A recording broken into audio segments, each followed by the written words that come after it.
of this very distinguished audience. I hope I will not spoil their afternoon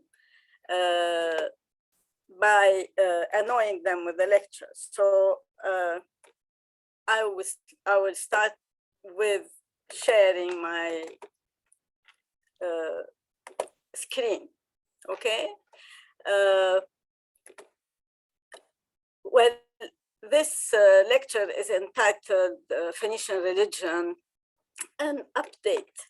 And we may start from the beginning, you know, maybe raising a controversy about what Phoenician religion means. And to speak about Phoenician religion may raise, you know, some controversy because it has been argued by many that since there is no such thing as a state called Phoenicia, it is improper to speak of Phoenician religion.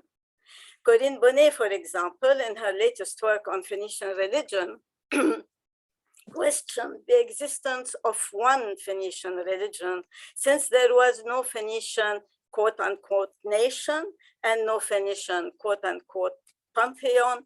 She observed, however, that in spite of the existence of different Phoenician polities, their inhabitants shared common religious grounds. I quote from her, même si l'on n'est pas autorisé à parler de nation, donc de religion phénicienne ou punique, avec un panthéon pan-phénicien qui lui serait propre, la multiplicité des contextes locaux n'empêche pas une certaine forme de convergence. So there is, you know, something common to all these, you know, pantheons or religious evidence. Nevertheless, she refuses to speak about Phoenician religion. Well, while acknowledging with Bonnet and others that there was no state called Phoenicia, but rather 4 different Phoenician-speaking kingdoms, I would like to argue that the inhabitants of the latter shared the same religious beliefs, worshipped the same gods, and practiced the same rituals. In short, their religion was one and the same, with some local or regional variations or preferences, as can be expected in any large geographical area like Phoenicia that extends from North Syria to Palestine. One has to admit, however, that the absence of Phoenician religious texts leaves many aspects of Phoenician religion in the dark. This absence may explain the discrepancy between the lists of deities attested for each kingdom. This is a major handicap that cannot be easily overcome. It is indeed impossible in the present state of the evidence to follow the development of Phoenician religious beliefs and rituals in the whole of Phoenicia. The only substantial evidence we have about the Phoenician pantheon comes mainly from the royal inscriptions of Byblos and Sidon, and from Phoenician personal names containing theophoric elements, because these personal names betray names of deities worshipped all over Phoenicia. These names betray how the worshippers viewed their gods and what they expected from them. For example, to help them, to give them, to protect them, and so on and so forth. Notwithstanding these difficulties, if one looks at the available evidence related to divine beings and religious beliefs and practices from the various Phoenician kingdoms, one cannot help but acknowledge the same basic organization in their pantheons. Des variations sur un même thème, says Corinne Bonnet. All kingdoms indeed had in the most prominent position a divine couple in which the female goddess is always Astarte, under her various names and manifestations, and the young male god is the young city god. The fact that the latter appears under different names and with varying functions in every kingdom does not speak against the fact that we are dealing with the same divine male figure, the Baal, or Lord of the city. The main temples are dedicated to this divine couple who was active in the official cult. They represent, or they are present in the pantheon of all the Phoenician kingdoms, for in spite of the different names given to the male god, the divine couple represents the same religious concept. The archaeological record, when available, attests the popularity of the female goddess in all the Phoenician kingdoms, where she is represented almost always with the same features expressing her fertility and her sexuality. And this is, some of these representations. This indicates that her essence was understood and her powers venerated in the same way by all the inhabitants of the four kingdoms. In spite of the rarity of written sources, there is enough evidence, in my opinion, to conclude that all Phoenician kingdoms shared the same pantheon and several gods were worshipped in more than one Phoenician kingdom. To name but a few examples, in Amrit, which belonged to the territory of Arwad, there is both epigraphic and iconographic evidence for the worship of both Melkat and Ishmun, who were the main gods of Tyre and Sidon, respectively, the two southernmost Phoenician kingdoms. The god Baal Shamim was worshipped in Byblos, as evidenced by the Yahimilk inscription, and in Tyre, where he is mentioned in the treaty between Asarhaddon and Baalu of Tyre, and in the inscriptions of al-Amid, a settlement south of the city of Tyre. The god Shadrapa. This god was worshipped in Arwad and in Sarepta, where we have evidence for his name, in this, on this ostracon. The religious evidence from the Phoenician kingdoms clearly suggests that not only did they have at the head of their pantheon the same divine couple, but that their main gods were worshipped in the various cities. It can be therefore safely assumed, I believe, that all were equally venerated in all parts of Phoenicia. There is really no serious ground to assign individual pantheons to each polity or city. The presence or absence of evidence for the worship of a specific god in any kingdom may be simply due to the haphazard of archaeological discoveries and to the absence of religious texts, namely lists of deities. Nothing in the text or in the archaeological record suggests differences in religious beliefs and practices. Regional differences, indicated mainly by the choice of a divine figure presenting specific powers, was probably imposed by the physical context and the natural environment where the cult developed. Hence, for example, water played a very important role in Amrit because of the abundance of its natural springs, and in Sidon because of the presence of the Awali River, which led to emphasize the powers of purification, cleansing, and healing of the main god. Some more specific religious features can be explained by frequent contacts with neighboring cultures, such as, the influence of Egypt and so on and so forth. So in short, and in spite of the fragmentary evidence, one can safely argue for one Phoenician religion, meaning one common set of beliefs, one common set of divine figures, and common cultic traditions attested by a wide range of similar cultic installations and objects, altars, benches, incense burners, illustration basins, etc.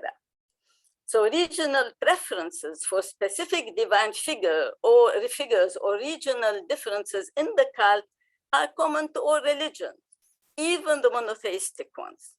I mean, you can go around, in the Christian world or Catholic world, and you will see differences all over the place, although we are dealing with the same religion, basically. So the written record being what it is, one has to admit that without the contribution of archaeology, little would have been known about Phoenician religion in general and specific local religious feature in particular. New evidence relating to Phoenician religion is regularly exposed in the homeland. And in recent years, new religious monuments and new cultic artifacts were discovered in all parts of Phoenicia. In this paper, I shall discuss in particular the case of el-Burak, where recent excavations have exposed a new and yet unattested aspect of Phoenician religion, which left no trace in the available contemporary Phoenician sources. So the Phoenicians built places of worship to honor their divinities in almost all their settlements. Most of what has been excavated is of a monumental and urban character, and in some instances, clearly ordered by the ruling authorities, as is the case, for example, of the Ishmun temple at Bustan al-Sheikh near Sidon. Information, such monuments represent the official cult of the city. Information about these cult places can be gathered partly from the written records, but most of the evidence is provided by the archaeology.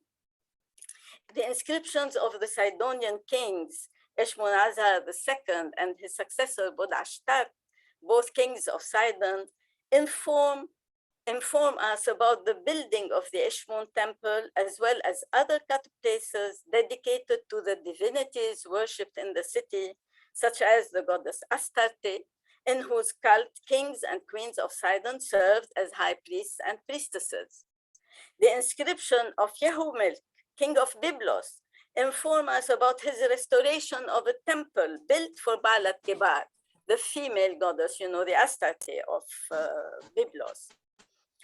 A short inscription on a marble bowl from Beirut attests the existence of a temple built for the goddess Astarte. And this is the inscription. We did not find the temple in Beirut, but we did find the evidence for its existence, mainly because this, this sort of bowl, from the Hellenistic period, presumably, was found in the city, unfortunately, not in situ. So Herodotus, for example, informs us about the existence at Tyre of a temple dedicated to the city god Melkart and one dedicated to Baal Shamim. A Persian period Phoenician inscription found at Tel Akko reveals the existence of a temple dedicated to Asherah. I'm not going to cite all, the evidence, but what I just mentioned, this kind of evidence informs us about the official cult, but aspects of the popular religion and the personal piety of the Phoenicians are more difficult to identify in the written records and can be betrayed only by the archaeological evidence. The site of Kharayib, for example, is a good example of a rural temple visited by farmers and peasants. And Sarepta's Shrine, which is the one that you see here, is a good example of a sacred building within an industrial quarter where all these artisans and workers were, praying and were offering, ex votos for their gods. So the finds in this type of sacred place brings, in my opinion, precious information about the religious beliefs and practices of the larger part of the population. Apart from these rare examples, such as Sarepta and Kharayib, little was known about small cultic installations in rural or industrial areas which betray popular Phoenician cults. However, the recent discovery of two new cult sites of a new type at el-Burak and one at Tel Akko brings new evidence on this so far unknown aspect of Phoenician religion. I shall present briefly here these new discoveries, and then I shall attempt to answer the question of the origin and meaning of the religious practice they represent. el-Burak, for those who may not know the site, is a site located on the Lebanese coast, 9 kilometers south of Sidon and 5 kilometers north of Sarepta, modern Sarafan. It belonged to the territory of the Phoenician kingdom of Sidon, but its ancient name remains a mystery.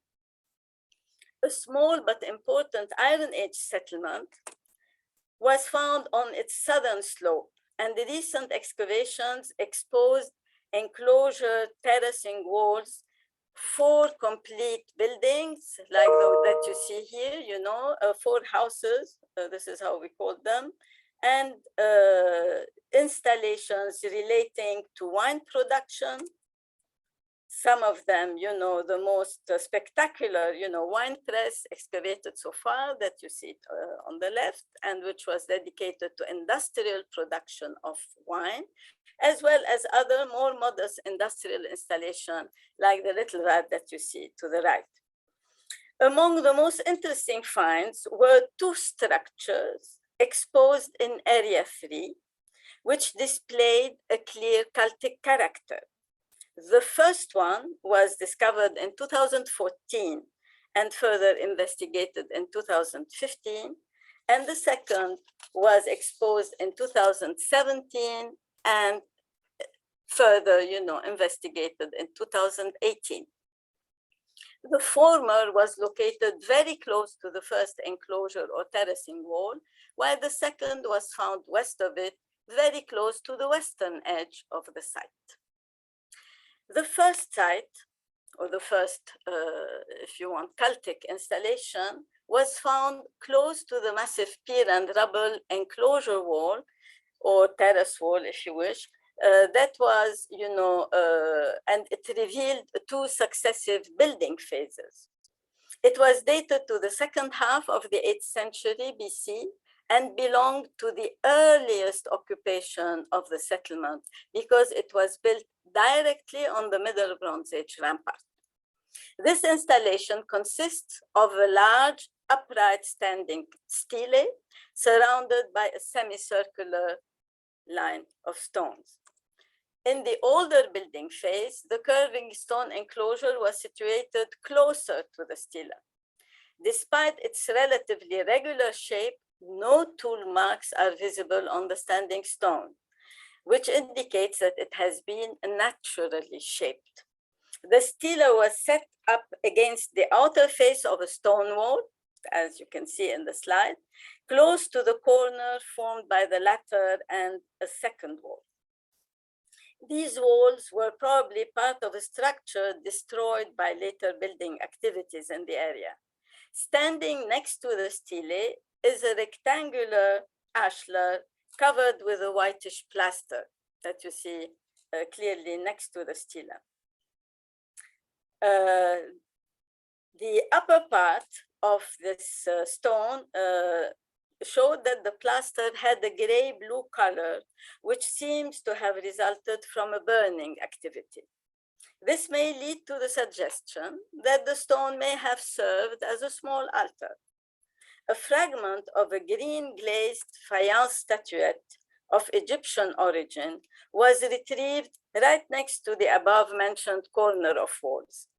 The stele with the semicircular fieldstone enclosure was not dismantled by the builders of the late 6th century BC, and it was buried as is, which indicates, on the one hand, its sacred character, and on the other, its special significance to the inhabitants of the Iron Age settlements. It is not clear from the available evidence whether this Cultic installation was an open air one or whether it was erected inside a building, the remains of which were destroyed by later constructions. The latter alternative seems to me more plausible. The second cult site at el-Burak was found west of the previous one in an area that was badly disturbed in its northern part by a deep and wide pit dug into the late Iron Age, which has severely damaged all the buildings of the area. You can see to the left how wide and deep this pit was. So the excavations revealed on a partly preserved floor that you see here, a stone bowl or mortar in situ, a collapsed stele very similar to the one in the first Cultic site, and 3 large flat stone slabs set side by side next to the fallen stone. The floor on which the basalt stone mortar, the collapsed stele, and the flat stone slabs were found is dated to the 7th century BC. A series of floors were found under this damaged floor fragment. The first one immediately underneath it had a severely cracked, large natural stone, very similar in shape to the previous one. On yet another older floor stood an ashlar block that was found standing in situ. You can see it in the slide on the left. This evidence, together with the preserved back wall of the room, seem to suggest that we are in the presence of a Celtic construction used for a longer period, repaired several times, and in which the focus of the cult was an iconic stone stele. So, where does this new tradition of buildings come from, or of Celtic sites come from?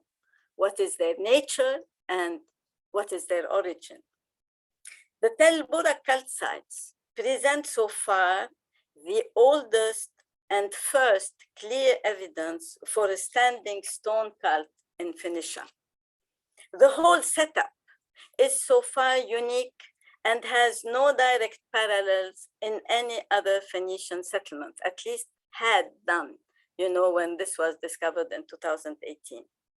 Worthy of mention is the standing stone cult site dated to the late 7th and early 6th century BC, which was discovered recently at Akko.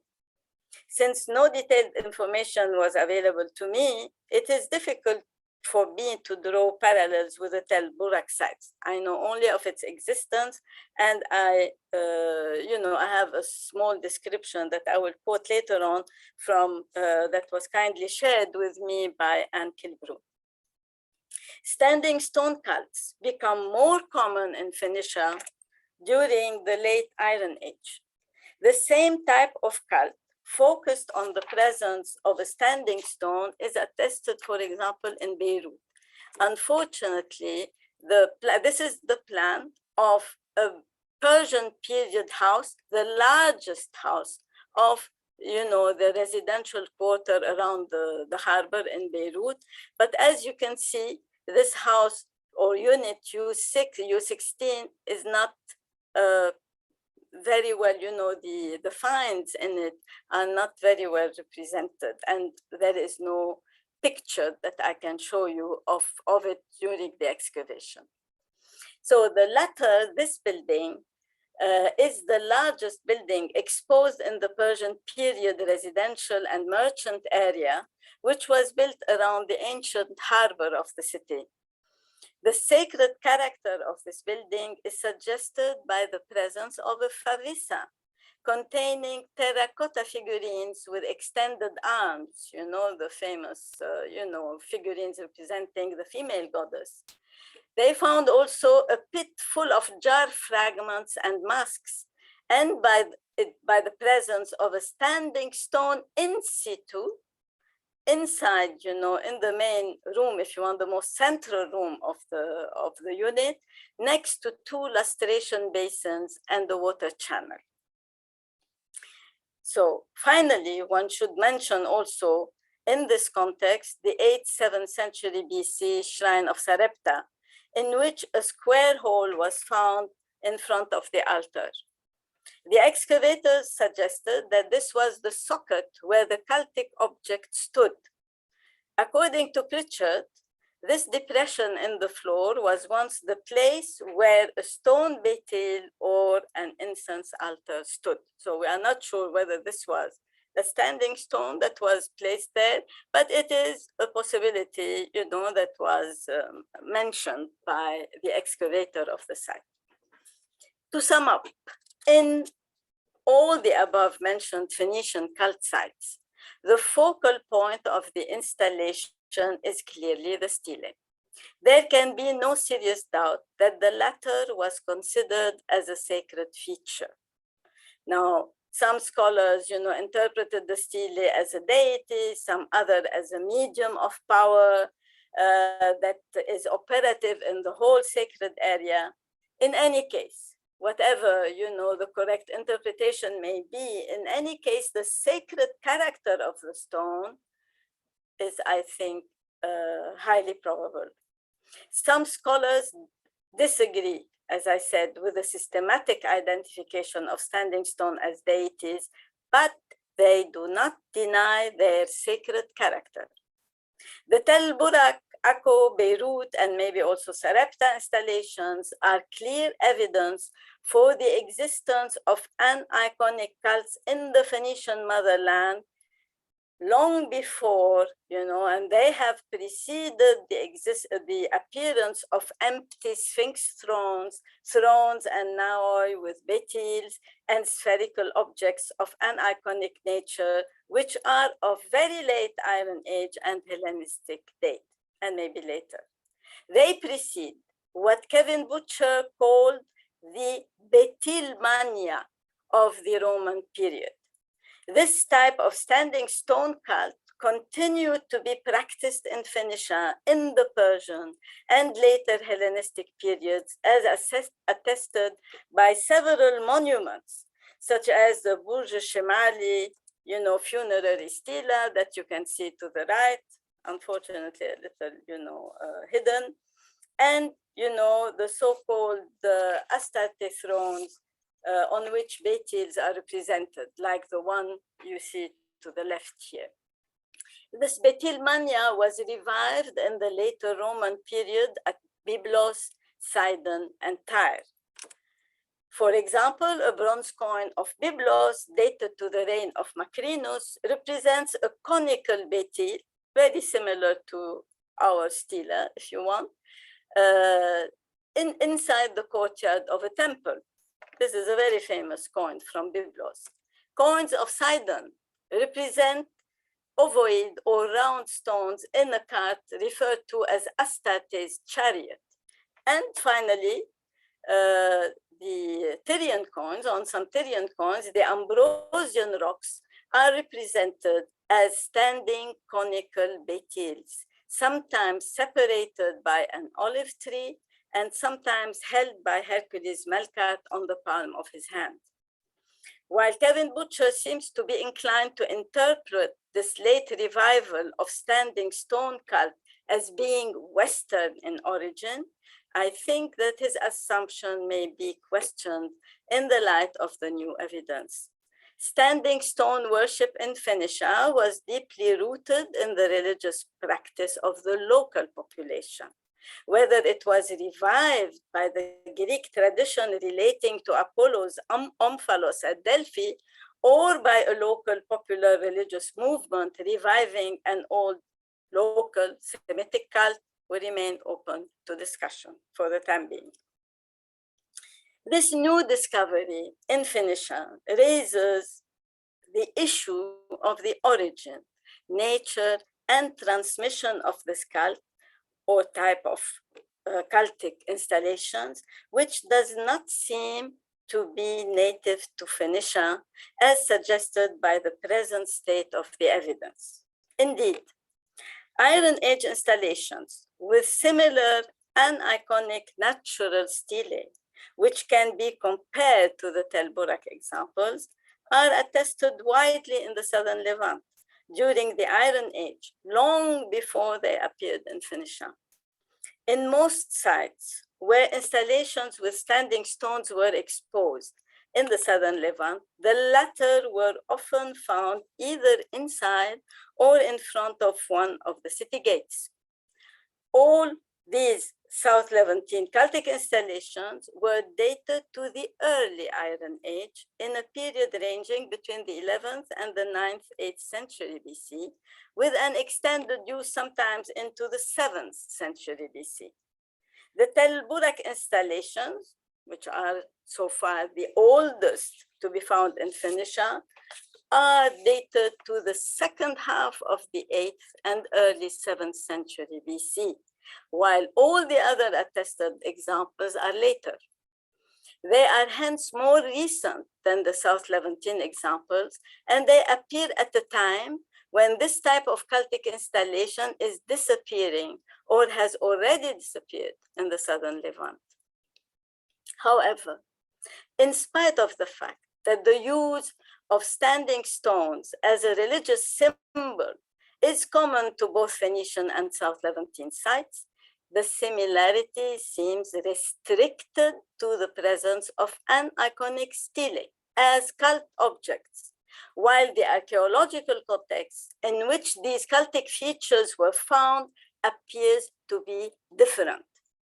All the examples identified so far in the Phoenician motherland or homeland are not found close or associated with the fortification system, and they are clearly found in independent structures with cultic features inside the settlement. Furthermore, the el-Burak, Beirut, Akko, and maybe Sarepta, if the assumption that the socket was for a beitil is accepted, present an interesting common character, which is not shared by the South Levantine cult sites. The Phoenician examples are all found in industrial or commercial contexts where farmers, artisans, and merchants were active. The el-Burak cult sites are associated with wine and probably also olive oil industrial production. The Sarepta Shrine is located in an industrial quarter where potters, metal workers, and purple dyers were active. The Akko cult site was found in an area dedicated to metalwork. In a personal communication, Anne Kilbrew, whom I would like to thank here, says, I quote from her email, in our industrial scale Phoenician ironsmith, we excavated an area with a standing stone embedded in a small basalt pavement that was located next to the smithing hearth and what appears to be the burial of a lamb. It dates to the late 7th or early 6th century BCE and appears to have remained in use or at least standing until the 4th century BCE, end of quote. Finally, the Beirut shrine is located in the midst of an area occupied by merchants and artisans, as attested by the exposed storage areas and workshops attached to or next to the private residences.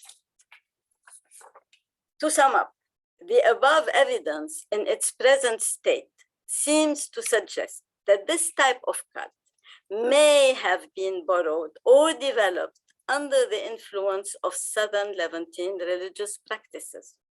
However, as already mentioned, the latter present different contexts and had probably different meanings.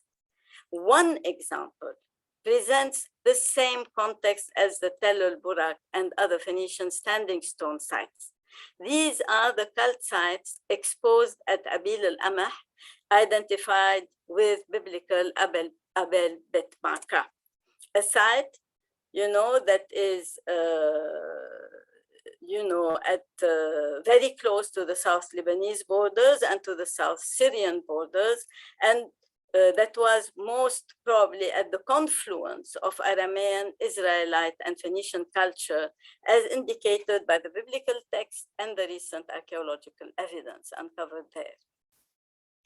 Archaeologists have exposed at Abel a succession of cultic structures spanning some 300 years and involving standing stones. In Area A of the Tell, 2 shrines dating to Iron Age 1 present striking similarities with the el-Burak cult sites. In Stratum 4 is a 2-room shrine that you see here on the slide, is a 2-room shrine with a feature consisting in a curving stone enclosure, a semicircular stone enclosure, similar to the first cult site at el-Burak. In stratum 2 of the same area, the excavations exposed a courtyard with Cultic installations and finds which were part of a large industrial storage and administrative building. So this is the big industrial and administrative building. And in this courtyard that is encircled here in yellow, you have several Cultic installations, among which, were a plastered installation equipped with 2 basins and demarcated by a low wall that you see to the left of the right slide, 2 fallen stone stelae, 2 stone mortars identical to the one at el-Burak, and stacked circular stones of an altar or offering table. As previously noted, the preserved features on the broken floor of the second el-Burak site may have stood inside a similar shrine. We observe in both el-Burak and Abil al-Ameh a continuity in Cultic practices focused around natural standing stones. The excavators suggest that one of the functions of the cult place at Abel Bet Makkah may have been dedicated to divination oracles, as attested by a horde of astragali that were found nearby, while the cults performed at el-Burak remain so far to be explained. Noteworthy, however, is the mention in this context of the recently published early Iron Age temple of Sidon's college site, in the various rooms of which some 100 astragali were found. This evidence, which is not directly related to our topic, but it brings new light on one of the, if you want, ritual performances or religious related performances that were taking place in Phoenicia, and this is divination oracles. And now with the new evidence from Sidon, there are, divination oracles are very well attested today. The similarity between Burak and Abel Bet Makkah cult sites raises interesting questions relating to this religious practice, its origin, and the circumstances that led to its dissemination in the southern Phoenician kingdoms, at least 3 centuries after its emergence in the southern Levant, where it seems to have been inherited from late Bronze Age practices. Does this chronological antecedence indicate that this cult was borrowed by the Phoenicians from their Israelite or Aramean neighbors? Since according to the present state of the evidence, it was not attested in Phoenicia before the 8th century BC. One cannot dismiss the possibility, however, that their absence before the 8th century in Phoenicia may be simply due to the haphazard of archaeological discovery, although this seems less likely to me. Furthermore, what sort of religious or political development has led to the adoption of such a cult in Phoenicia? That southern Levantine cities in general and Abel Bet Makkah in particular had close connections with southern Phoenicia, mainly with the city of Tyre, is attested by both textual and archaeological evidence. These connections are represented mainly by the presence in the above mentioned areas of imported Tyrian pottery as well as other artifacts of Phoenician manufacture. Another observation worthy of note is the fact that in the southern Levant, only the shrine of Stratum 2 at Abel is located in a building dedicated to administrative and industrial activities. In other words, it is in the same type of context in which such sites were found in Phoenicia. This feature is common to all Phoenician cult sites with a standing stone, and to my knowledge, but I may stand corrected, is found so far only at Abel Bet Makkah. So the above evidence leads me to put forward very carefully, but it makes fun, to put forward 2 assumptions. The first is that this type of cult place involving a standing stone in Phoenicia was specific to sites involved in industrial and agricultural activities, hence suggesting divine powers overseeing these activities. The identity of these divine powers remains to be determined. Maybe Astarte, maybe other gods, we don't know. However, furthermore, these cult places with standing stones, which seem to have been connected to industrial, agricultural, and commercial activities, call to mind another cultic artifact with a related function. And here I go to Philistia, to the city of Ekron, and I refer to stone altars which came from non-cultic contexts, such as those, that were found in that city, in Ekron. Stern observed, and I quote, that in terms of context, unlike the Israelite altars, none of the Ekron altars were found in a locus that was part of a temple, shrine, or cult room, and none came from a locus containing assemblages of cultic indicators such as figurines, votive vessels, cult stands, chalices, or burnt animal bones. End of quote.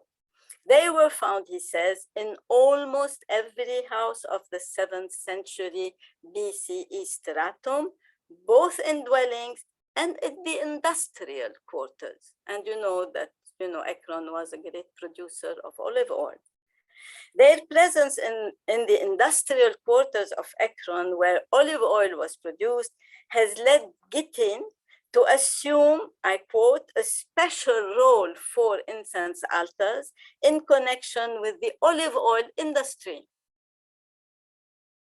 and to suggest that altars were used in the administration of the industry, perhaps by the local priestly class on behalf of the royal authority. The important information brought by the Ekron evidence is that cultic objects, such as stone altars, may have been connected to an industrial activity, as is the case of the cult sites with standing stones. The same function may be ascribed to two similar altars, which were found at el-Burak, the same than the ones found at Ekron. The above evidence adds a new insight into the popular religion of the Phoenicians, which gave special care to industrial and agricultural activities that secured the prosperity of the people and that were placed under the protection of divine powers. The second assumption that I would like to present is that standing stone cults reached Phoenicia through trade contacts between the Kingdom of Tyre and the Palestinian sites located on the trade route linking Tyre to Palestine and Damascus. According to René Dussault in his Topographie historique de la Syrie, Abel was located on the direct road linking Tyre to the upper Jordan Valley and Damascus. I quote from his topographie. La route directe qui reliait Tyr à la haute vallée du Jourdain et de là à Damas, passait probablement par Yanour, Habricha, Raptalatine, Abel, Jisr al-Ghajar, sur lequel on passe Nahr al-Hasbani, et de là à Banias.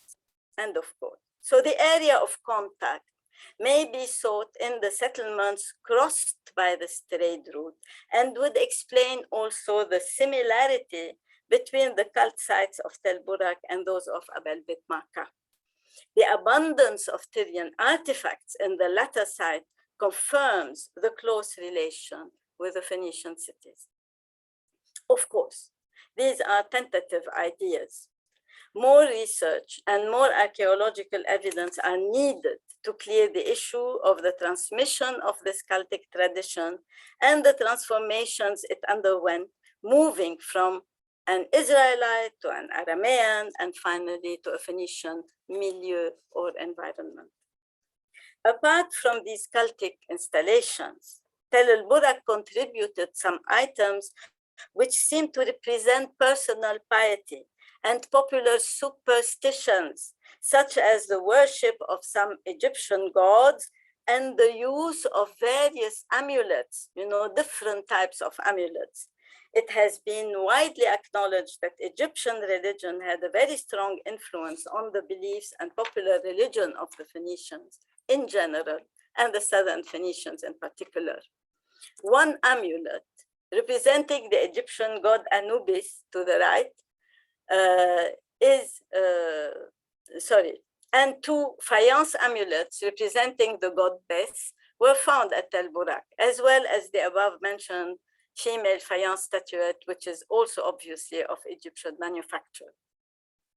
The god Anubis was known for his role in the afterlife, and Bes was the protector of the family and became extremely popular in Phoenicia. Another amulet of Egyptian inspiration, is the papyrus column, which was believed to magically bestow a particular power or form of protection. Scarabs were also worn as amulets and symbols of life regeneration. Typical figures with a hair lock on one side of the head, like this fragment that was found at el-Burak, known as the Horus lock of youth, are also protective amulets or figurines of children. Fragments of clay masks were also found, and they betray some religious rituals performed upon certain events that are up till now hidden, for us. But here is a hint that these people, these, workers there had some religious performances, and you have traces of them in the archaeological record. So the el-Burak has also yielded a series of fragments of small terracotta figurines representing either a female goddess or a male god. One of them represents a male figure carrying here to the left what seems to be a triangular axe on its shoulder, in an attitude that reminded me of the representation of Melkart on the Stela of Prague. But this is my, impression. So all these are so poorly done, are so, manufactured with simple materials that are not very fancy, and they are really the expression of those people working there in this administrative place, producing wine, producing olive oil, and not forgetting to place all these, the source of their wealth, if you want, or of their life welfare under the protection of divine powers. We don't know who they are.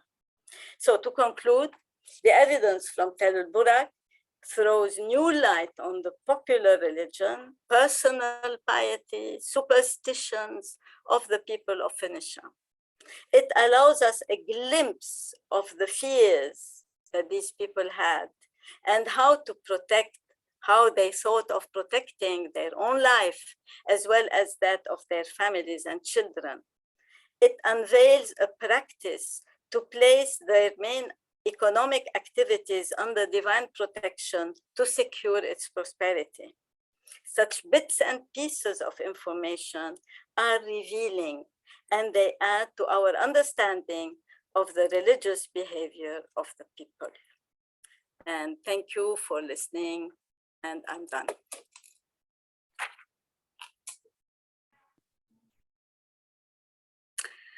محاضرة اللي قدمتها هي عن الديانة الفينيقية والاشياء الجديدة اللي عم تطلع بالاكتشافات الأثرية بالمنطقة، يعني بالمدن الفينيقية نفسها، بالمناطق الفينيقية نفسها. في ناس ما بتعتبر إنه في ديانة فينيقية لأنه ما كان في دولة اسمها فينيقيا، بس كان في 4 دول، 4 ممالك. لهيك ما فينا نقول إنه كانوا أمة إذا بدك، وإذا بدكم، وما كان في، ما فينا نسمي ديانة فينيقية لديانة بتتقسم على 4 دول. أنا ضد هالفكرة، وقدمت يعني قدمت أمثلة عن بتبرهن إنه هالديانة هي ديانة واحدة. إذا في شوية فروقات بين شمال وجنوب ولا بين مدينة والتانية، هيدي نتيجة عن قلة المصادر الكتابية المكتوبة وقلة مصادر أثرية. يعني ما فينا نقول مش عم بيعبدوا الإله الفلاني بهالمطرح لأنه ما لقينا اسمه ولا ما لقينا شيء بيرمز له. ما صار فيه وما في نصوص، وكيف بدنا نعرف يعني أكثر من هيك؟ بس اللي بنعرفه، اللي تبين من الدراسات الأثرية، إنه الآلهة أغلبيتها كانوا يعبدوها بكل المدن. في ذات الإله معبود بعمريت بأرواد، في آلهة معبودة بصيدا وصور، هن ذاتهم شمون ملكات إلى آخره. عشتات الإلهة الأهم الأنثى يعني اللي هي بترمز للحياة هي هون هلانية. الثاني قسم من المحاضرة هي عن الديانة الشعبية للفينيقية، يعني كيف كان الشعب، شو هن الاشياء اللي كان الشعب متمسك فيها وبيأمن فيها، وهاللي مش موجودة بالنصوص. يعني ما عنا معلومات عنها من النصوص. أول شغلة هي مواقع مقدسة بسموها يعني cult places، مواقع بتدل عن وجود قوة إلهية فيها.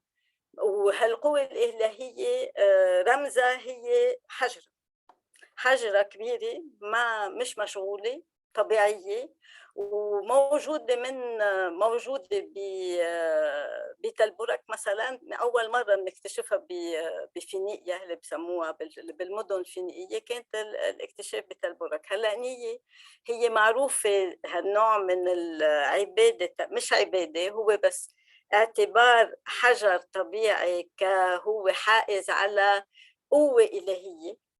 موجود كان من العصر البرونزي المتأخر وكمل بالعصر الحديد القديم، مثل ما